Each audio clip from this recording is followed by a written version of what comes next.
नाज़रीन बी अहम ख़बर अवां सां शेयर कंदासीं। सिंध हाई कोर्ट आमदनी खां वधीक असासन वारे केस में सूबाई वज़ीर शर्जील मेमन जो नालो ECL मां कढण जो हुकुम ॾेई छॾियो आहे।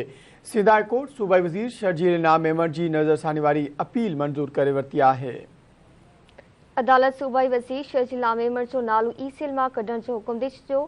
सूबाई वज़ीर शर्जील इनाम मेमन जे वकील मौक़िफ़ इख्तियार कयो त शर्जील मेमन सूबाई वज़ीर आहे के सरकारी कमनि लाइ ॿाहिरि वञणो पवंदो आहे।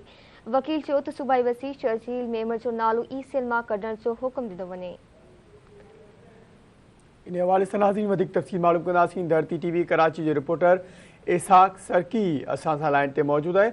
जी इसहाक, आगाह कजो, छा तफ़सील आहिनि? जी बिल्कुल मंज़र, ॾिसो सिंध हाई कोर्ट में आमदनी खां वधीक असां ठाहिण जे इल्ज़ाम जे हवाले सां सिंध हाई कोर्ट में ॿुधणी थी आहे, जंहिंमें अदालत पारां पीपुल्स पार्टी जो अॻुवाण आहे शर्जील इनाम मेमन उनजी दरख़्वास्त के जेको आहे केस ते जेको ॿुधणी थी आहे, जंहिंमें नज़रसानी वारी दरख़्वास्त जी जेकी अपील दाख़िल कराई वई हुई, जेको आहे शर्जील मेमन जे वकील पारां उहा दरख़्वास्त अदालत मंज़ूर करे वरिती आहे।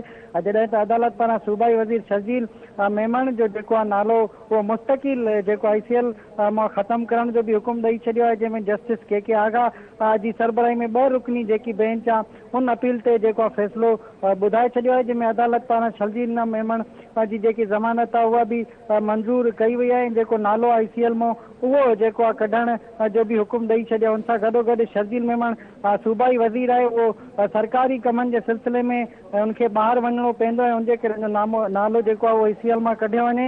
इहो शर्जील मेमन वकील जेको आहे उन अदालत खे ॿुधायो आहे। जॾहिं त शर्जील मेमन जो नालो जेको आहे मुस्तक़िल ECL मां जेको आहे कढण जो हुकुम ॾिनो वञे, इहो वकील जो चवणु आहे शर्जील मेमन जो। जॾहिं त शर्जील मेमन जे ख़िलाफ़ जेके 2 करप्शन जा रेफरेंस आहिनि उहे अञा ज़ेरे गौर आहिनि सिंध हाई कोर्ट में। जॾहिं त अॼु सिंध हाई कोर्ट वॾो जेको आहे उहो हुकुम ॾिनो आहे त जेको शर्जील मेमन जो नालो आहे उहो ECL मां बि कढियो वञे, ऐं जेकी दरख़्वास्त दाख़िल कराई शर्जील मेमन पारां उहा बि जेको आहे सिंध हाई कोर्ट दरख़्वास्त मंज़ूर करे वरिती आहे। जी इसहाक, वॾी महिरबानी आगाह करण लाइ।